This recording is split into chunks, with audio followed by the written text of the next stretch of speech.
আলহামদুলিল্লাহ আমাদের কোরবানি গরু চলে এসেছে।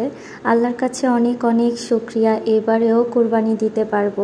আসসালামু আলাইকুম everyone, welcome back to my channel. আশা করছি সকলে সুস্থ আছেন, ভালো আছেন। আলহামদুলিল্লাহ আমরাও ভালো আছি। ঈদ উল ফিতর যেতে না যেতে চলে এসেছে ঈদ উল আজহা। ছোটবেলা থেকে ঈদ উল আজহা আসলে আমার অনেক বেশি এক্সাইটেড জাগে, কারণ গরু আনবে, গরু কোরবানি দেওয়া হবে, সকলে মিলে কোরবানি গরু দেখবো। তারপর হচ্ছে কত সুন্দর হই হুল্লোড়, সবাই মিলে মাথামাতি কথাবার্তা, একসাথে বসে গল্প গুজব। তারপর হচ্ছে কার বাড়িতে গরু কোরবানি দিচ্ছে, কত ভাগ কোরবানি দিচ্ছে, এই সব টাইপের কথাবার্তাগুলো শোনা, সবাই একত্রে হওয়া, মজাটাই আলাদা। পাশাপাশি তো একটু মন খারাপ আছেই। মন খারাপ হওয়ার কারণ হচ্ছে গরুর গলায় ছুরি যখন পড়ে তখন এত বেশি খারাপ লাগে। জীবনের প্রথমবারের মতো এইবারে আমি গরুর গলায় ছুরি দিয়েছে, ওই সময় প্রেজেন্ট ছিলাম, তবে একটু খারাপ লাগতেছিল। আবার পাশাপাশি ভাবতেছিলাম যে আল্লাহ পাক রাব্বুল আলামিন যদি হুকুম করতো অবশ্যই মানুষেরও কিন্তু কোরবানি দিতে হতো। সব কিছুর জন্য অনেক অনেক শুকরিয়া। সত্যি পশু বলে কিছু বলতে পারছিল না, এত টেপ টেপ করে করে কিন্তু তাদের শরীর থেকে রক্তগুলো ঝরে পড়তেছে। আমি অনেক সময় দেখতে পারি, অনেক সময় দেখতে পারি না এই দৃশ্যগুলো। আলহামদুলিল্লাহ কোরবানি দেওয়া সম্পূর্ণ হয়েছে, আল্লাহর কাছে অনেক অনেক শুকরিয়া জ্ঞাপন করছি আবারও। তো দেখেন কোরবানি দেওয়ার পরে হচ্ছে এখানে সবাই মিলে কেটে কেটে নিচ্ছে, এগুলো হচ্ছে পরিবারের সবাই।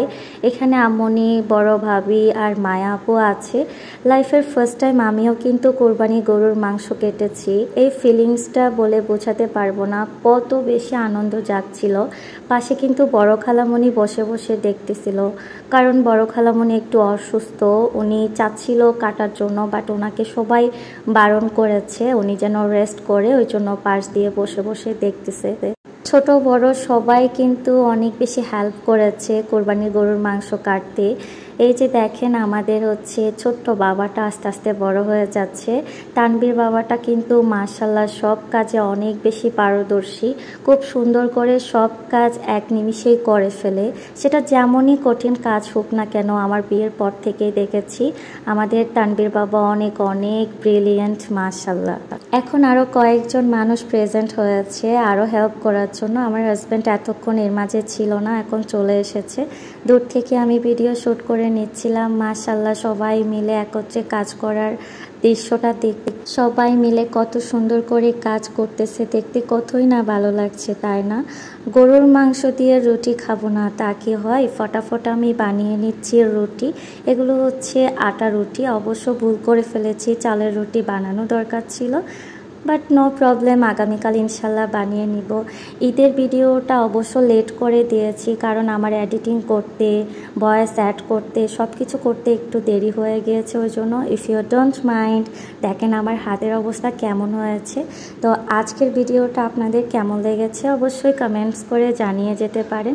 সকলে সুস্থ থাকেন, ভালো থাকেন, আল্লাহ হাফেজ।